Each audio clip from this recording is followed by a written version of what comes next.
right. All right, guys. Welcome to the Real Estate Investing for Retirement podcast. I'm your host, Christopher Story. Today, our guest is Brad Anderson.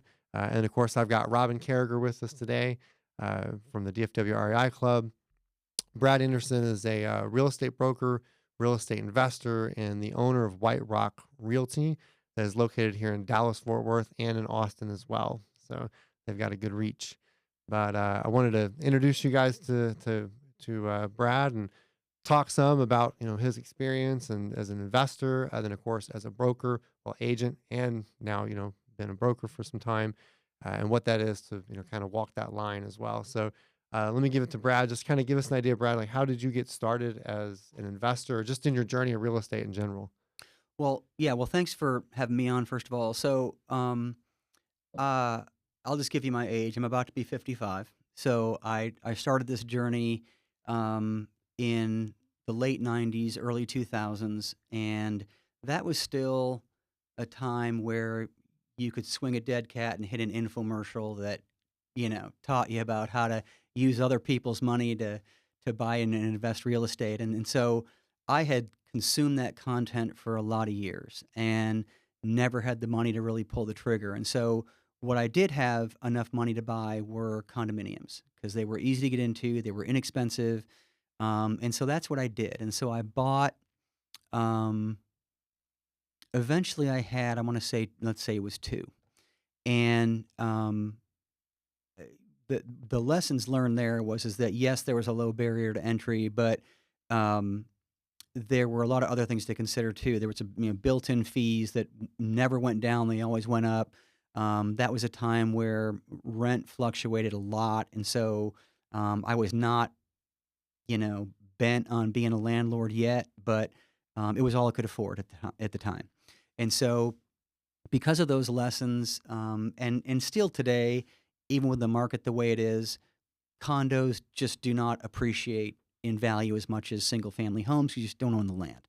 So after I sold those, I waited for 4, 5, 6 years until I built up enough cash reserves and started purchasing single family homes.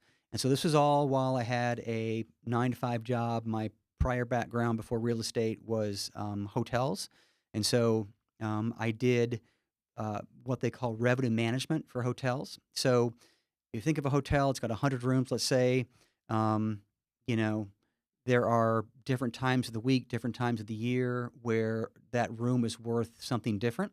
And so my job was to analyze the supply and demand and match that supply and demand up with the pricing.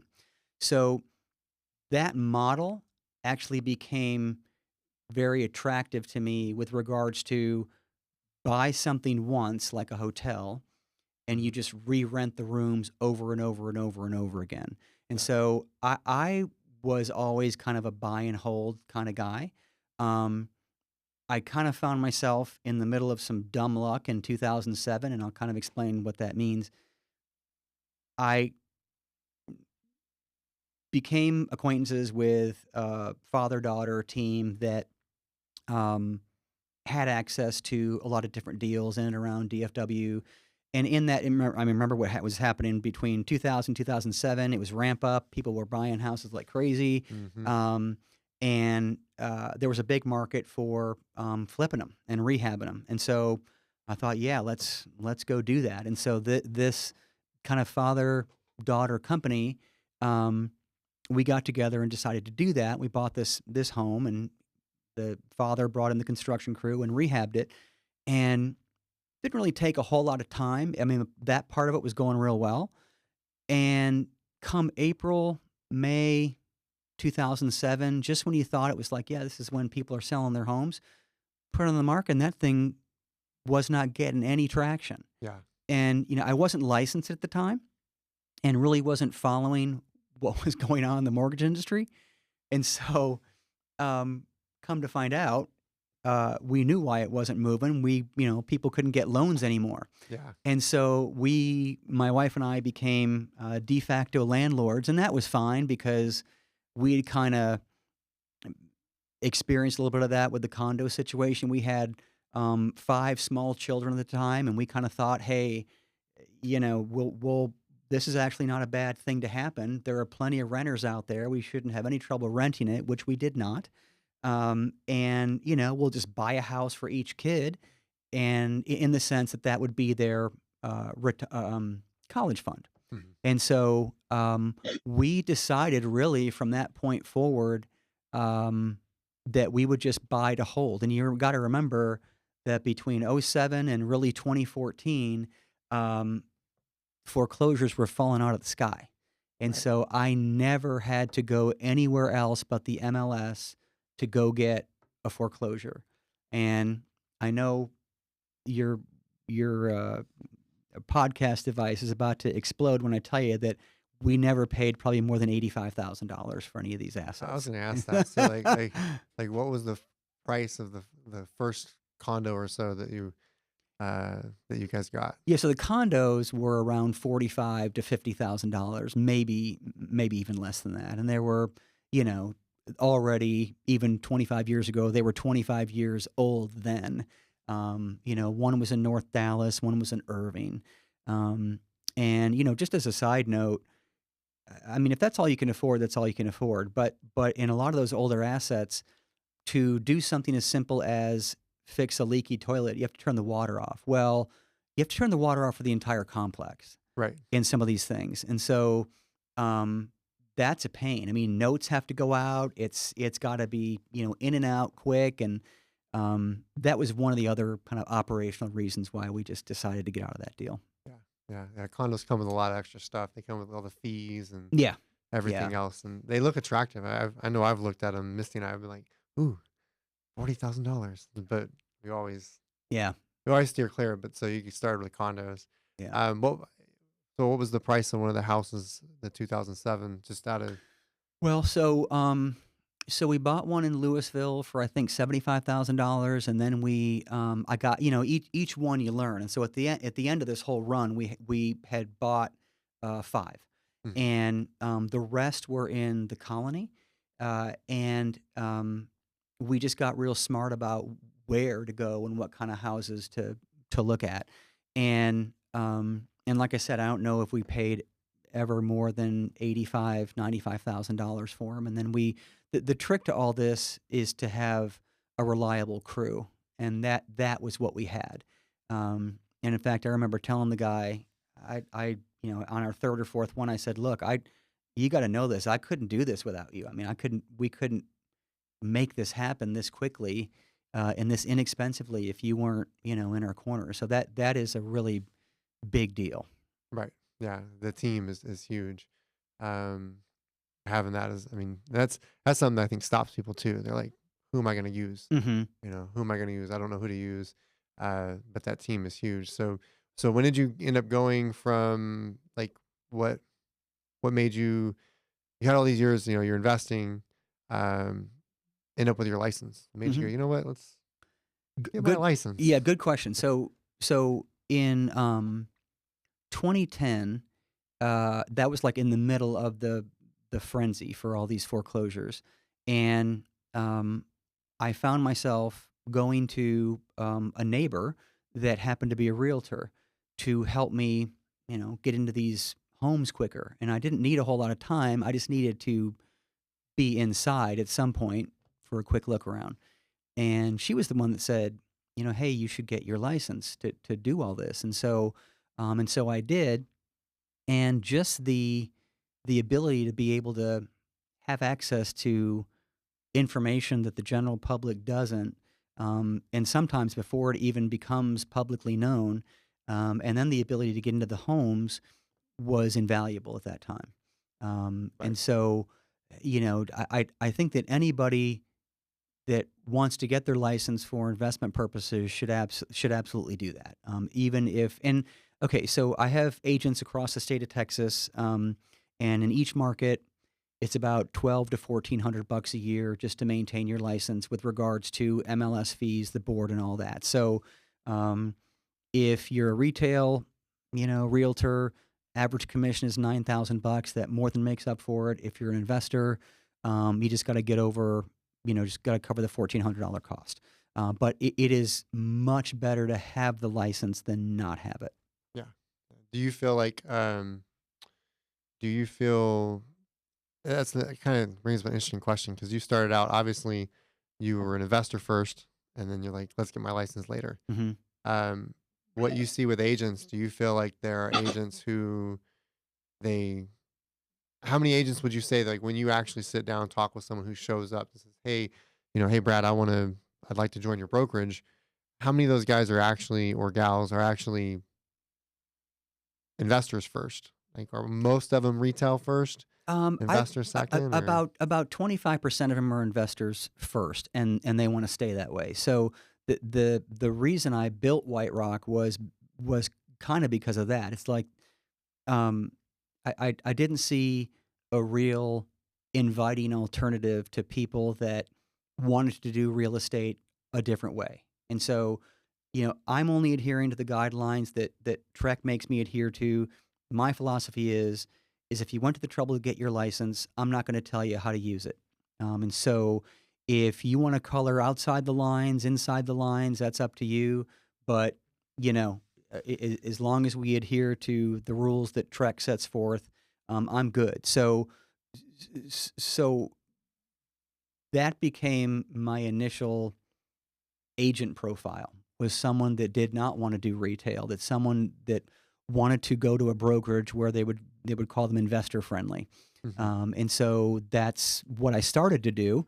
And then it kind of grew from there, and I have plenty of just kind of retail agents as well. But there are plenty of people that I interview, probably one out of every five, that either that's all they want to do is investing, or that's where they're coming from. Right? They start that way, or yeah, that makes sense because they're not. So how many do you feel like actually make that leap that are retail? Just from your experience, where they go, okay, I started as retail, and now I'm going to make that leap into being an investor. How many do you feel like might actually make that jump, going Um, from retail to becoming an investor? a smaller subset, but What do you probably think? another 10 to 15%. What do you think that reason is? Why they just Um, stay retail, or why they never move from retail into becoming an investor? What do you think that I reason might be? I think that it's just the profile of the agent that I tend to interview. I mean, I'm very accepting of new agents and part time agents, and so Hmm. um, some are because they don't see beyond the capacity of a retail agent, um, and others are just because it just doesn't hit the radar. Yeah. You Do you know, ever have do you ever have people who are retail agents, but then they're needing to get more business, and so they decide to reach out to investors, and then they do a couple of deals for investors, and they go, boy, those guys are making really good change here. Maybe I want to become an investor, yeah, right? I do. It's not large numbers, but I do make it well known that we have a subset of probably 6 to 10, probably even more than that now, agents that do this. I mean, you guys are one of them, Hmm. Yeah. and we've held investor panels where people ask questions and they really kind of get engaged in that aspect of the business. So the resources are certainly there. Um, whether people take the leap, that's up to them. I think the biggest impediment is the down payment. Yeah.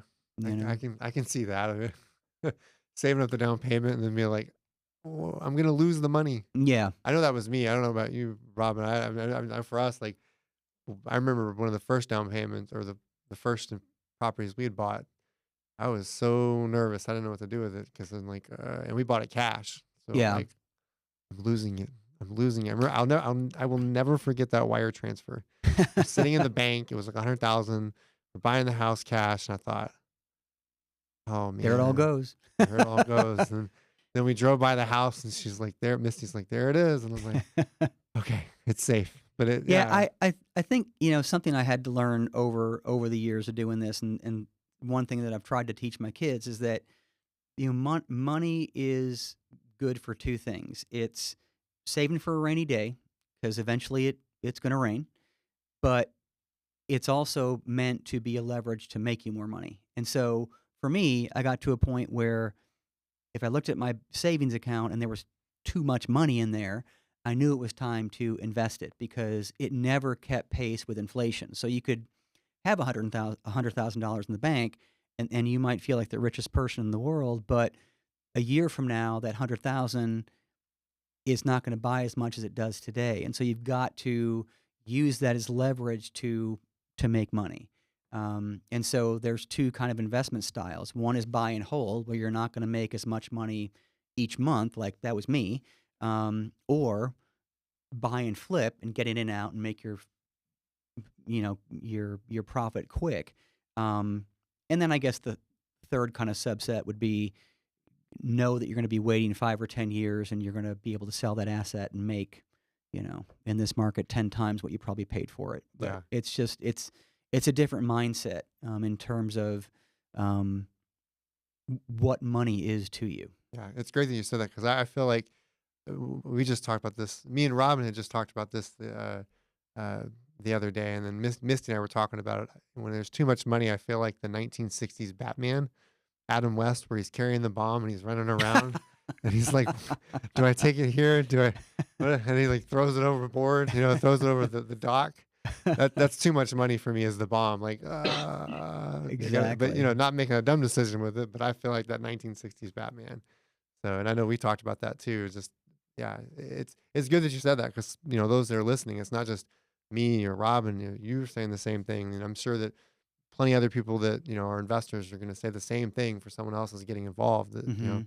too much money in the bank, you should feel a little bit like the 1960s Adam Right. West Batman. I mean, Yeah, I don't we got a disagree. problem. Um, so I've got a question. I want to kind of back up to. I know that you didn't start White Rock immediately, right? Obviously, you Correct. you used to be with a big box brokerage. Yep. And kind of tell us about that. Like, how did you? So you started with the big box brokerage, and you actually had your own office, right? You. Right. So when I first got my license as just an agent, I started with Keller Williams, like a lot of people do, and that was who my neighbor was with that I Why does mentioned everybody earlier. start there? I just got to ask. Well, I mean, they're What do you they're think? they're pretty aggressive in terms Yeah. of recruiting, and they're established, and they're from Texas, Yeah. and they're I guess there's no reason to distrust them. Right. But they and Century 21 and Coldwell Banker and Remax, which I'll talk about in a moment, they're all the same kind of flavor. They're typically higher fees, a larger split, and if you don't have a broker that is kind of creating things for you, they're kind of all the same. Right. And so well, this is a great kind of backtrack to money burning a hole in your pocket. So I we took the profit from one of those rental properties in 2016. And so think about that. I bought it in '07 and I sold it in 2016 and had made all that rent all along that time. And Yeah. so, you can imagine that the profit was pretty good. So, um, like I said earlier, it was burning a hole in my pocket. And I thought, well, I want to, I want to go invest it in something, but the deals in real estate are much fewer and further between than I'm used to. And I still had somewhat of a full time career, and I didn't have the bandwidth to really go down that road if it wasn't going to be as easy as it was in '07.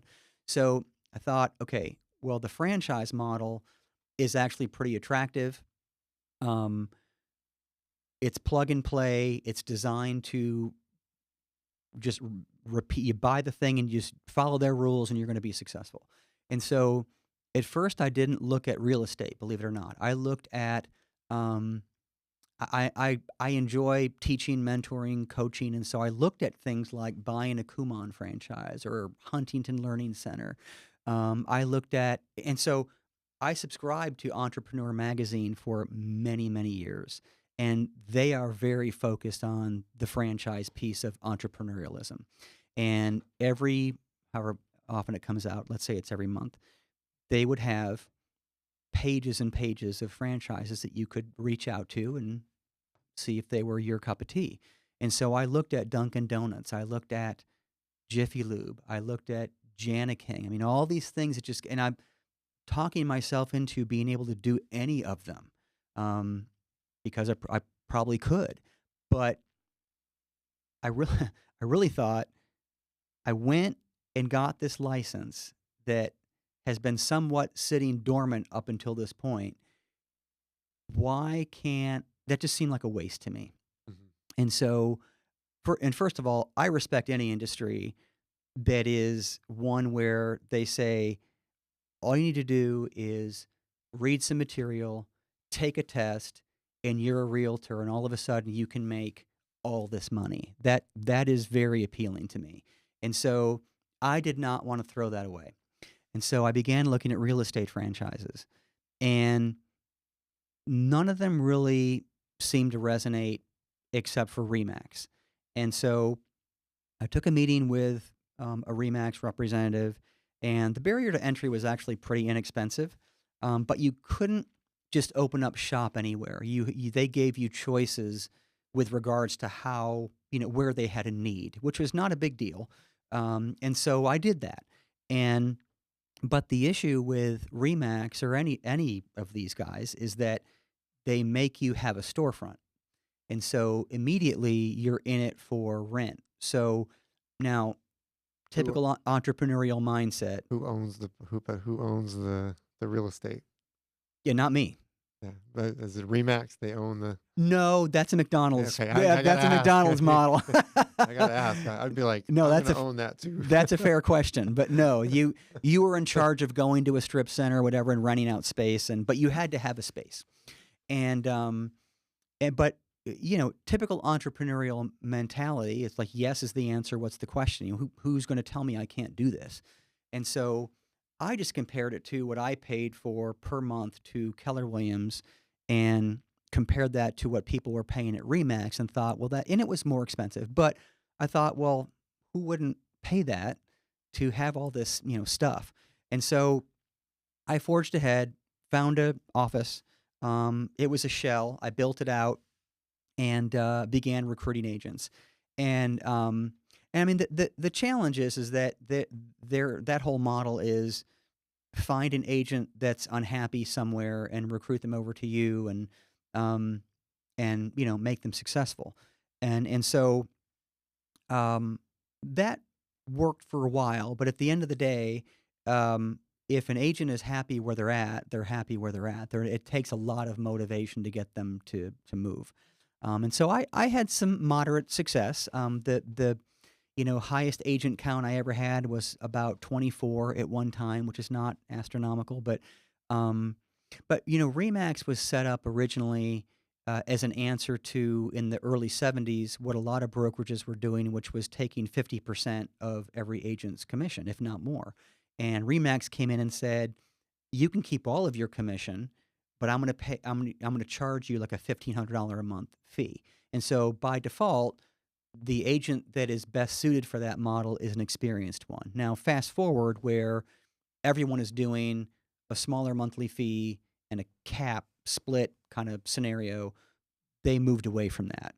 So they're not today what they started out to be. Of course, who is, right? Yeah, they've changed. So They've had to change. yeah, Yeah. yeah. So the issue is that because the larger brands do require you to kind of color within the lines, there wasn't a whole lot of opportunity for new agents, part-time agents, and investor-centric agents. And I would go and pitch Remax to the local real estate schools, and the people that actually chose to stay and listen to me would always ask me the very first question was, "Do you take part-time agents?" And I always said, "Well, it depends. I mean, what is your definition of part-time?" And so, I'd have to kind of overcome that. Um, and once we got down to brass tacks, those were brand new agents, and so they really couldn't afford a brokerage that really catered towards seasoned agents that didn't think twice about paying a monthly fee. And so, what does that tell you? That tells you that the demand is in new agents, and you have to make a home for people that want to get their license but don't want to do it in the way that a big brand wants you to do it. And so that means in my brokerage, you can work part time. Um, you can be an investor and do this. You can buy and sell yourself if you want to for your own personal benefit. Um, and so after a while, interviewing all these agents for Remax, I had to say no to a lot of people. And so I began saying, well, I got to create, there's a need for this. And so I've got to create something where um, it makes sense to other people. And so that's why I kind of ran parallel creating White Rock Realty, where it is a very minimal monthly fee. It's $49. The split is 90-10. So every agent takes 90% home, brokerage gets 10, but that's it. There's no extra transaction fee. Your E&O insurance is covered, and you can do that. Now, if you wanted to come in and be an investor, I have kind of a monthly fee for that, where you keep everything, or it's just more. It's more in keeping with how an investor agent would work. So that's $209 a month, and they can do whatever they want. If they want to sell their own home, they can do that. And some agents do retail, and they take that model just because they're high producers, and so that works for them. But um, what started out is just kind of this, afterthought of some place for other folks to hang their license that didn't necessarily have a welcoming, open arms, and another brokerage grew into, today I have 135 agents, and they are literally across the state of Texas. So I have, Dallas, Austin, Houston, San Antonio, El Paso, and now I'm trying to recruit in places like Waco and So, so let me ask this: Are we what you would consider the island of misfit toys? it, to, you know, to, You know what I mean? yes, Like but the there's no real estate industry has made it that way. right. So, They're like, oh, not those guys. Those guys showed up. We got a but problem. I'll never forget when in the first dozen people that I recruited, and you guys among them, I fully thought, just based on my experience going to the real estate school and who I saw sitting in those chairs, fully expected the island of misfit toys. And I'll never forget telling my wife night after night that I am mystified by who I'm getting a chance to be in front of, because they're actually really nice people. They're entrepreneurially driven, and they want to succeed. They're not they're different than I thought going to the real estate school. Let's face it, when you're in class 8 hours a day, you're beat down. You're not your best. Yeah. And so it was it they were the quality of people, if not higher, than I wanted for the Remax portion that really I never got. You don't have to check on us. Basically, you Yeah. yeah, you're the island of misfit toys. You don't got to check on those kind of people. They're not that kind of person where you've got to hold their hand, and usually they're trying not to to even bother anybody but themselves Yeah, or I think so. whatever I deal think they've got so. going on.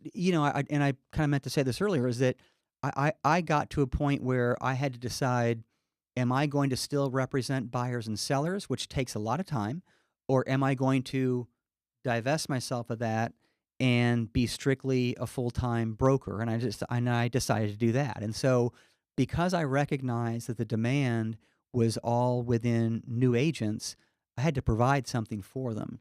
And so, and you guys have helped me with that too. I mean, over time, it's become very efficient. I mean, all these things that I have been building for the past 10 years, I kind of added a more formal framework to it and came up with a very hands-on 4-week training program that you don't have to sit in a classroom to consume. I'll just end with this: a lot of brokerages want new agents, but they don't really offer anything for them. Right. And so I do. And that was on purpose. I mean, I knew that if I said, "Hey, I want new agents," I better be able to provide stuff for them. And so, what I found, to your point earlier, is that I don't have to babysit a lot of folks, especially people that want to consciously do this part time. I always worry that they're not getting enough of my time, but when I reach out to them, I end up getting feedback like, "Oh yeah, I'm still here. I'm still plugging along. You got to remember, I'm part time. I'm doing this at my own pace, and you don't have to worry about me. And so, 135 agents seems huge, but a very, very small percentage really demand my time on any kind of consistent basis. Yeah. The people that you have, you're just they're, you know, I know me and Misty, if I ever when she reaches out just to double check something, so that we're making sure we're in the lines of some Trek law or whatever. Right. It's really not. Usually Misty's like, well, Brad said it was right. Misty's like, whatever she came across, she's like, I think this is right. Just want to double check. So Yeah. yeah, it's that individual that doesn't, you know, out of those 100 agents or whatnot, they're gonna go look to find the answer before they even bother you. That's how I feel. Like Right. unless I'm just like, this is baffling me. There's no Yeah. way this is right. I'm losing my mind here. Yep. You know. Yep. And that's the desired state. And a very, very, very small percentage of people are kind of like overly needy. They don't research the question or the answer Yeah. before they kind of come to me, and it usually, unfortunately, those people just kind of self-select out of the business. Yeah. They kind of And walk that's away. fine. I mean that's not unlike any other industry. Yeah. No, that makes sense. They walk away from it because they're like, this is just It's not clicking. yeah. It weeds people out. Hmm. It weeds people out. I'm sure investors get weeded out too on their own, right? They just Oh yeah. after a while they're like, yeah, this isn't for me. You Yep. know? So let me kind of go through this and see what your thoughts are. You know, what would you say some of the advantages are and some of the because this is something that and I don't know, you probably get this, Robin, with a lot of investors that come through the club. Guys ask, should I get my license? Hmm. Like you get that a lot, Do get Robin? that. Yeah, I do get that question a lot. Yeah. I mean, all the time. And Should I get it? I can give you my answer. My answer is it depends, right? There are advantages to getting it and disadvantages. If you have a couple that's working together, I always tell people if one of you can get your license, the other one not, then you could probably angle it where you could get the best of both worlds, so Yeah, because there's certain restrictions that Trek puts on you, Right. but then, we have gotten calls before and I'll make an offer or whatever as an investor, and then but they need a little too much, whatever the situation is, and instead of having the option to tell them, well, I can refer you to my friend Chris here, who Chris and Misty, who are agents, blah blah. you know it would be nice if I could say, well, I could refer you to my wife Cindy yep, or whatever, so uh, but honestly, all things considered, I don't think I've missed it a whole bunch, because it's actually good to refer, things like that to real estate agents, because if they're your buddies and they're not investors themselves per se, and that's the case in most cases, that is the case. They when they run across a deal, they might return the favor and you know give you a call, right? yep. From an investor perspective. When they So find something, they're like, hey, do yeah, you want to yeah, buy? Because you were able to give them something they could sell. Then yeah, no, that makes sense. Special provisions. that's yeah, yeah. that's the one where you can't write in that, right? Right. I You're love not I love supposed to. Section 11. I Yeah, love Section 11. you get to write in that, Yeah. but I can't. I got to stay away from it. You're supposed to stay away. So yeah, that's one advantage.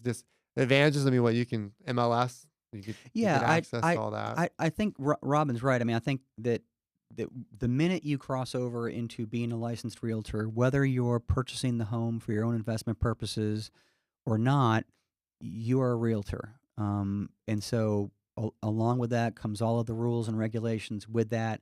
Doesn't matter if you're buying it on behalf of your LLC, you are a real estate agent. And so, um, and I mean, I like that aspect of it. I mean, and so to your point, yes, access to the MLS, access to the contracts, and that's one big advantage, I think, is that you have the knowledge and you have the access to write the contracts, in a lot of times your favor. So, just being able to be familiar with the documentation and know that it's standardized for every realtor, that's helpful because I mean, how many times you've been in a situation where you're listing a home as a licensed realtor, someone approaches you and they're not licensed, and you're kind of in that gray area. Do I write the contract? Do I not write the contract? How do I represent them? Do I not? And so when you're a realtor, there's no question. The other big advantage is that you can get paid. So Mhm. whether you choose to take your commission as a payout or use that as leverage to negotiate a better price, again, I go back to what I said earlier. It's better to have it than not have it. That's my opinion. Yeah. Yeah. One of the biggest reasons I know for me that why I ended up getting mine, I probably would have done what you said, Robin, like me not have it and Misty have it, because I wouldn't mind writing a special provisions personally, but I won't now because we have my license, but so that I can help Misty on stuff, because if I'm not supposed to be able to talk about things if I can't, Hmm. Right. where usually she's here now, watching, but it's usually me up front. And so Right. I'm the one up front. And then usually Misty has all the details. So it's almost like, what do you call that, Misty? With the what? Open doors. There we go. Yeah. Yeah, I got headphones on, honey. I can't hear you. I can't hear you. Open doors. Yeah. So yeah, that's a good way of putting it. Open doors. I usually open the doors, and then she walks through it. And Hmm. so, other than that, I'd probably be without a license if it Right. wasn't for that, um, because there would be no other need for me. But in order to open those doors, um, to get Misty to actually open the door with the key box, to get to that point, I usually do that. So Yep. yeah. But yeah, the disadvantage is what is special provisions is one, and you can't, disclose. Hmm. That's another one too. Yep. You got to disclose everything versus, Robin, you don't have to disclose that you own or this or that you're a part of it, right? You just can do what you're going to do in the transaction and no one has to know whether it's you. I actually, when I'm talking to a seller and I'm signing a contract, even though I'm not licensed or anything, I make sure to tell them, that, I'm not representing anybody but myself in the transaction. You're representing yourself, Um, and it's very nice, very kind of Trick, and I appreciate it very much that they make their contracts and all that available for Yep. download to anybody, even though I'm not officially trained, I still use all the Trick documents because, well, they're Trick documents, right? And that's what every title company, every real estate agent in the state of Texas uses those contracts. And in fact, I even use that to tell the seller, I want them to feel comfortable about what we're doing. It's not some roll your own, contract that God knows who, made up. I've seen a few of those, and those are scary. It's like, I yikes, let's go back to Trek, please. So Yep. It's funny you said that because prior to us getting involved in the club and kind of go and becoming agents and all that stuff, we used an agent to buy stuff. And but prior to learning how to write contracts and things, I remember going through, um, it was Ron LeGrand, and he had his contract, and I read that, and I was like, I'm lost. I was like, and I'm like, I don't see myself explaining this at a kitchen table, and then once we got our license and things like that, I'm like, okay, it's all here for free. I Hmm. didn't have to go and be a Ron LeGrand, you know, sign up for that. I could have Hmm. just done it right here on the State of Texas website, Right. pulled it off and done it. Yep. So, and thank God I didn't do that because that could have been a disaster. That could have been a disaster going through that. So, um, yeah, I mean, I guess I agree. It's kind of whoever, what your personal opinion is, if it works for you or not, Yep. getting a license. So, um, so agents, when it comes to, man, you mentioned something too, like there's what, there's probably 100 to 200 people applying for their license Hmm. a day, Yeah. like all over the state of Texas. It's Yep. crazy. And they all get in for the same reason. They see the dollar signs. Hmm. That's money, tons of money. And then they get involved and they realize this is a lot of work. Like there's so much more work than just that. Um, and so when it comes to, you said there's not a lot of agents that are investor. There's not a lot of agents that actually are investors when they start, Hmm. you know, and there's more that are just retail. And that's kind of, you've kind of created a place for them to be able to, that island of misfit toys, to be able to do that. So, what kind of advice would you give to somebody who is, starting out in investing? Like, this is something I get all the time. I have people reach out on Facebook just from our real estate group. They asking different questions, like, someone who's getting started and saying, I want to, invest, but I don't know where to start, or I don't know what to do. Like, just from your experience, what kind of advice would you give somebody? Well, I mean, I guess I would compare it to when I started, and what the market was then with regards to foreclosures and all that, to say that there's just far fewer of those deals out there, but there are always people in distressed situations that, even I mean, logic would tell you that what kind of distress could they be in if they could sell their home today for twice what they paid for it. I mean, but people don't think like that. There's, whenever you have financial issues, there's shame, there's embarrassment. Um, on top of that, there's another sub market, the probate, and the um, heirship. Folks that leave homes to their heirs. I mean, that's a market as well. And so, all that to say that if you really want to do it, there are still deals out there to be had, absolutely.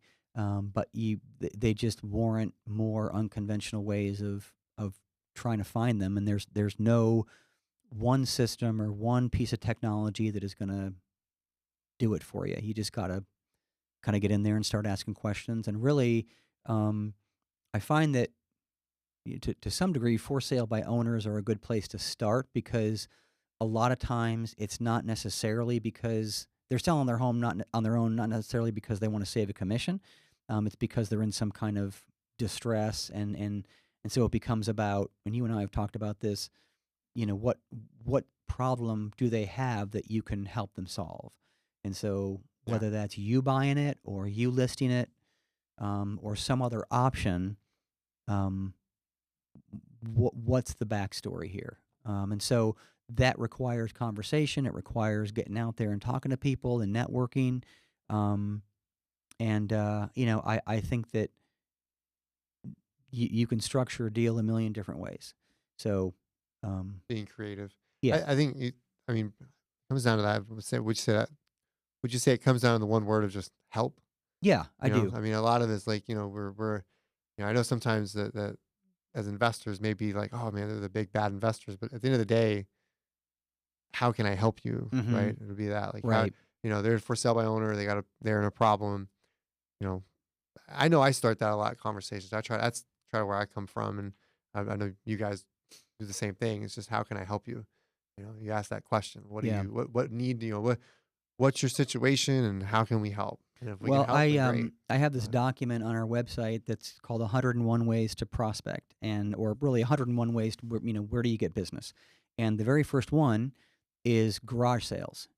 And the reason is because and not a lot of the stuff on there is from personal experience. This happens to be one. I mean, I went to a garage sale purposely, to see why they were having a garage sale. So it's either one of two things. They're either decluttering Right. or they're moving. And so if they're moving, why?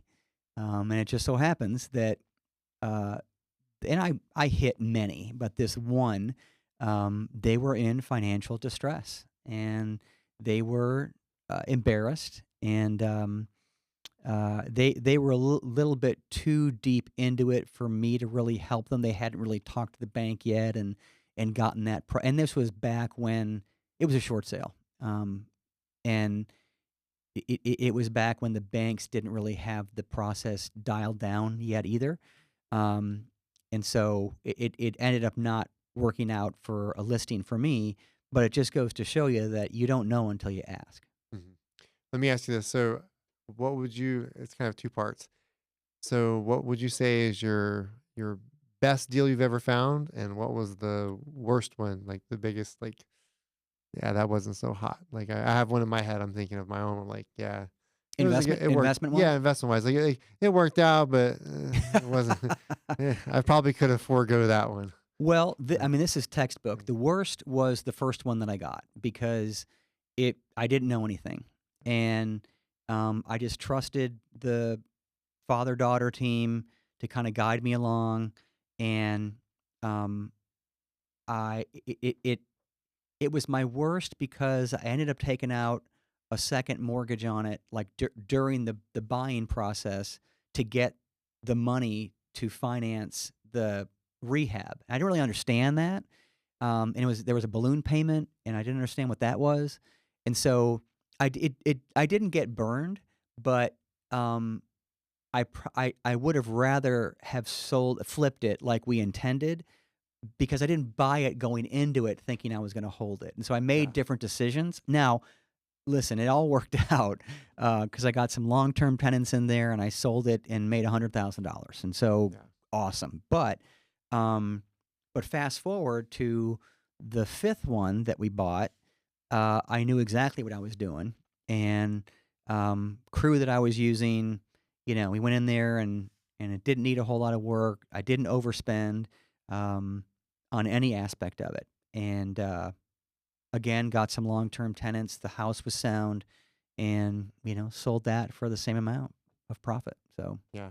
I asked best and worst because I know a lot of times people, whether they listen to podcasts or they're on Facebook or whatnot, everyone has that like, oh, I did this and I did that, but no one ever really talks about like there's always that one that, hmm yeah, that was not the best. yeah, There's always mistakes that we make that sometimes that I think newer people may not hear or they overlook that it's been talked about right.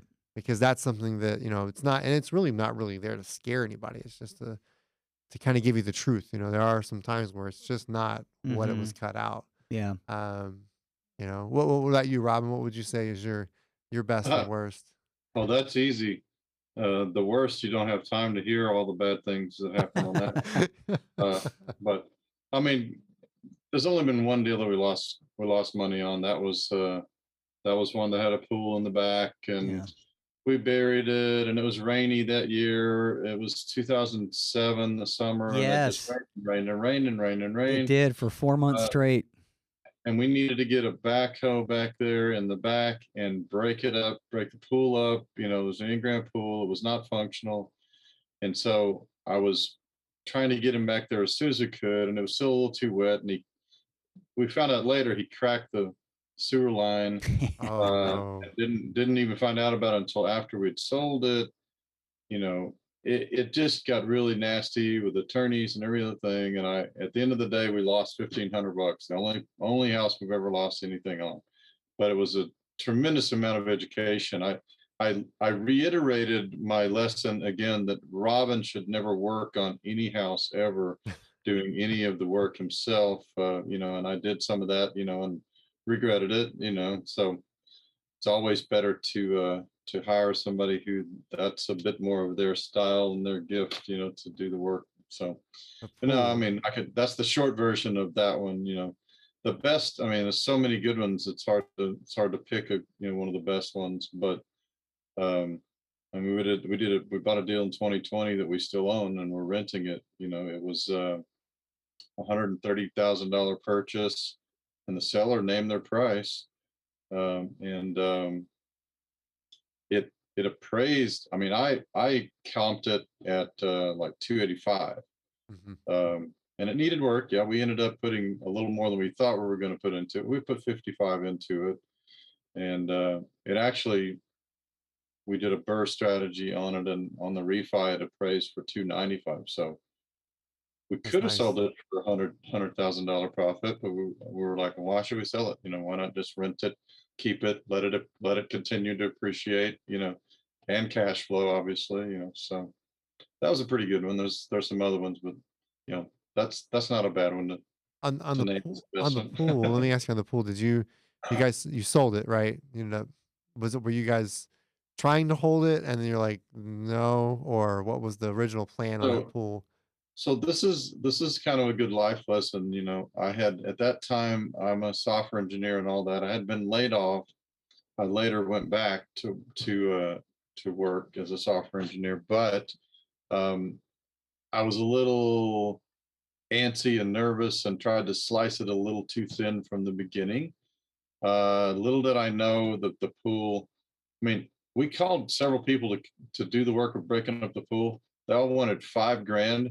Uh, at the time, this guy told me 2,500, which sounded better than the 5 grand. And so since I was on a thin margin anyway, I was like, okay, that sounds fine. Let's go ahead and bring him out. So it's one of those things where just nearly everything went wrong. I mean, we had to we had to get a bunch of junk out of the house, right? So we needed a dumpster, right? So we plopped a big dumpster in the front yard. And of course, when you plop a dumpster in the front yard, it's not just you that's going to put stuff in it, but everybody else and their brother, right? And so we had that problem, and we put a bunch of stuff in it ourselves that we should not have. Long story short, when the guy came to get the dumpster, he could not pick it up with his big truck. In fact, it flattened his tires. And so we had to empty stuff out of the dumpster enough to where he could pick it up, and he had to go get new tires. Then we had to rent another dumpster to put the stuff in that we took out of that dumpster. So yeah, again, I could go on and on and on. You don't have enough time to hear about the worst deal. But thank God we only lost $1,500, and that was a it felt like a very expensive tuition for the lessons that we learned on that deal, but very, very valuable lessons that we won't ever forget. So. I have this vision of a dumpster in the front yard just scalping the grass, like as they drag it off. Is that about right? Yeah, we had to resod it too, which we would have had it done anyways in this case. So that wasn't necessarily a huge mistake. But Right, but the dumpster's not supposed to stay there for very long right, either. So I don't know. Yeah.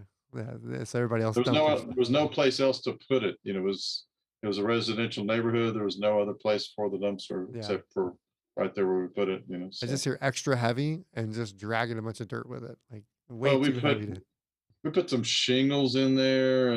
We made rookie mistakes. We were rookies in rehab at least by that time, and even though we already had some rentals, but yeah, we got a really good education on that. So Yeah.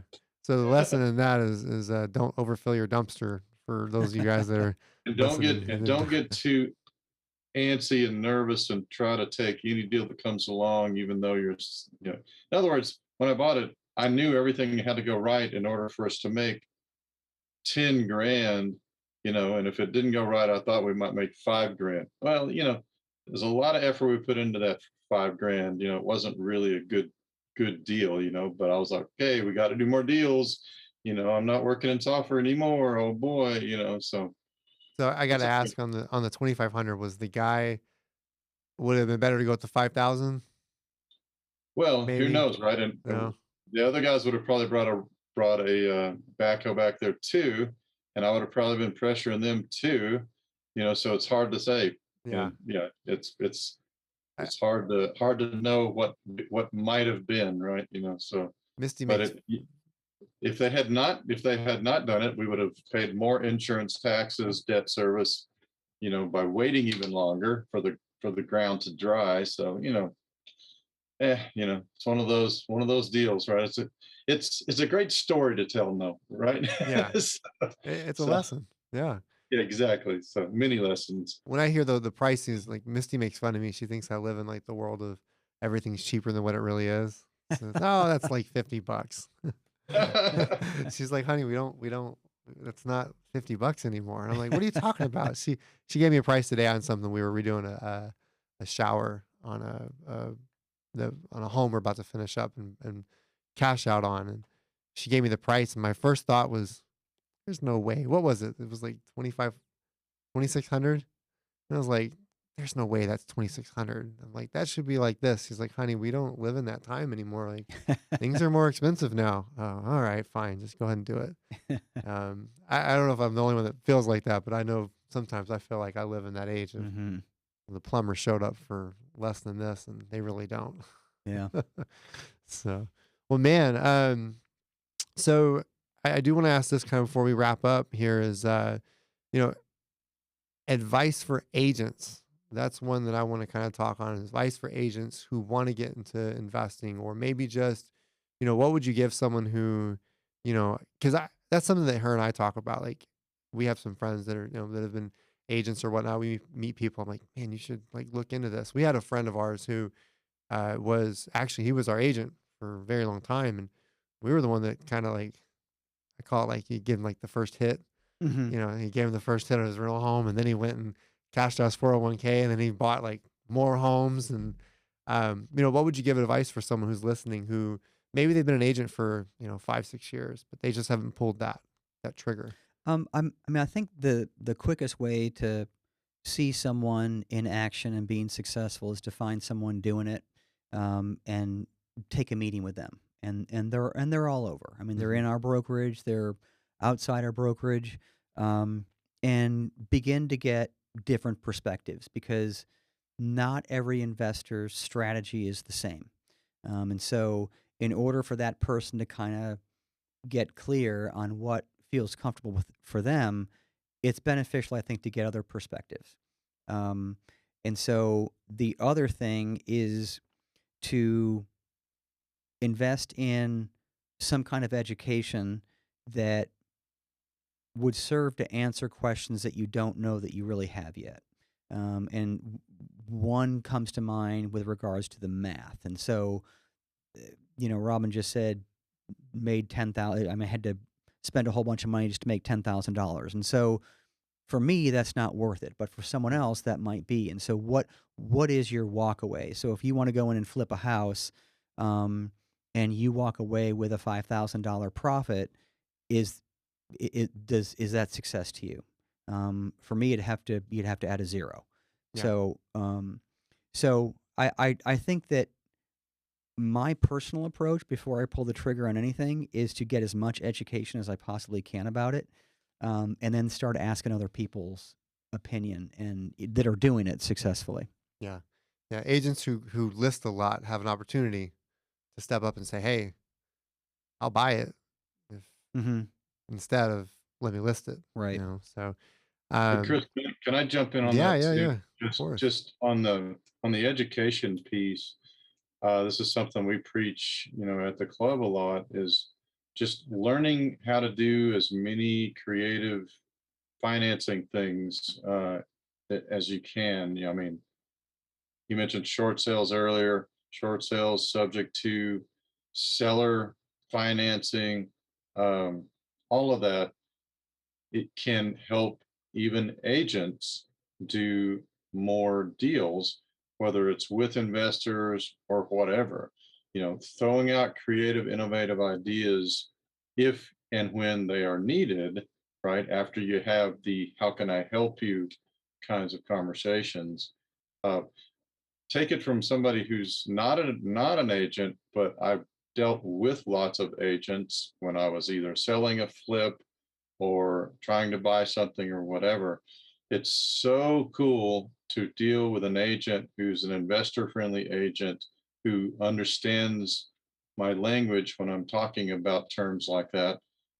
Whereas if somebody only does retail transactions where the buyer has plenty of money and the seller's not motivated, blah, blah, blah, that's that's as easy as falling off a log, in many respects, compared to the, oh, here's some people who have issues in their lives kind of thing. And oh, what do we do? And we've got to thread the needle with the exact right solution. If you don't know those solutions, then you can't help them. And the more people you can help, the more successful you're going to be, the more transactions you're going to do. Yep. That one So thing, the more you can help, the more money you make. I mean, that's really it. Yep. The more you help, the more you make. I do want to ask this, Brad. You love RV parks, is that right? I got he likes RV parks, so I got. Yeah, tell me about that. I just what is it? What is it for you that makes RV parks attractive? Well, I mean, again, it goes back to that hotel model where you buy an acre of land, and as an example, it has 15, 20 spots on it, and you know hookups for electricity, water, sewer, and that's it. And so you're basically leasing the land. It's very similar to a mobile home park where the tenant might own the mobile home, but they actually lease the land underneath that mobile home. Right. Um, and so I I like the RV park model. I like the self storage model for the same reason. You buy the asset once and you just rent it out as many times as you can. And so now, underneath that, there's what rents will the market bear? What occupancy rate can you get? Um, and in Texas, it ain't cheap. It's just not. And some RV parks and self storage facilities do better than others. Um, but there is uh, a market there, and now so it's one that's evolving, I think, because during the pandemic, there was a lot of pent up demand to get out. People couldn't do a traditional vacation, and so there was this run on RVs. I think that as that goes in America, that will start to, phase out, and you'll see a lot of RVs for sale on Facebook Marketplace. And so because of that, uh, maybe RV parks will take a hit. But one thing that I think has remained is this ongoing mobility that we now seem to have. We can work anywhere. Internet is free in most cases. And so a lot of people, even very recently, I know, just kind of not quit their job, but they are selling their home, selling all their belongings. They're just going to go full time RVing with their family with small children. Um, Yeah. so, but that being said, um, I from an investment perspective, I just like that model because you're really not, there's no structure on that land. Right. And if it all goes away, you can always just, bulldoze the hookups and sell the land to somebody. And you're good to go. Yeah, I couldn't live in an RV home with Misty and the kids. I would lose my mind. I'm sorry, honey. I love you, but yeah, that wouldn't happen. We had an agent that was in our brokers that did that. They live in an RV. I like I couldn't do that. Yeah. That's such a small space. In fact, we helped him find it. Is that We right? actually helped kind of fund it a little bit too. We're like, all right, let's help you out, man. And I no, I'm sorry, honey. I would Well, I never do mean, that. and to that end, you'll notice that I didn't say I want to run one. Oh no, no, no, no, I no, mean, no. it's That's it. it's a I just full time job. when I hear you, Um, because it is mobile right now. I mean, there's a lot of people that did that, and like you yeah, said, they're going to be for sale. And I'm like, and not that individual is going to be selling there anytime soon. I think they're ready to sell, right, Misty? I think they're probably like, hey, this is getting a rough life, but yeah. because yeah, I mean, but I know you've always been a big RV, like you've always talked like, man, Hmm. I love the RV and self storage. Robin, who was it that you had at the club that did self storage? There's a national guru out there. His name is Scott Meyer. Oh Okay. yeah. Hmm. Who's real high on self storage, and he's great at teaching how to recognize a facility that right now is not self storage, and converting it into one. And doing the whole thing, the market demographics, the automation of it, and the whole thing of no tenants, trash, and toilets. And Hmm. so, yeah, Well, those are cash cows if you set it up right, and you manage it well. And so, yeah, and just a good leaf stuff. blower, right? That's your investment. Yeah. A leaf blower.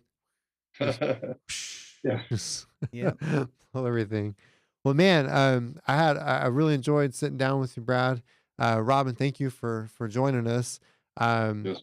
and if you guys know, like as you guys know, Robin's with the DFW REI Club uh, here in DFW, and Brad's with has White Rock Realty. Brad, if you want to share your contact information, kind of give everybody an idea how to contact you, or any agents that are looking to get into a investor friendly brokerage. Yeah. Man, you want to share that? Yeah, sure. So, direct phone number is 469-955-2343. If you want to go to www.whiterocktexas.info, that will give you all the information you need to know about the brokerage. You can set up a time with me right from that website. My contact information is also there. So, that's probably the easiest way. So, whiterocktexas.info. Cool. So if you have your license and you are like, hey, I want to be around other investors, then Brad's going to be your guy. So and if you guys probably can't tell, we hang our license under Brad as well. So But yeah, I mean, I appreciate you guys. I love sitting here chit chatting. I could chat for hours. If anyone out there is listening to this, if you guys aren't a part of the real estate investing for retirement Facebook group, check it out. There's good information on there. We try to share some, tips and tricks, not charge anything and just want to just share our journey and share things that we can do. I hope that you guys able to, if you're listening to this, able to pick up some tips, know what to do and what not to do. Don't buy a house with a pool.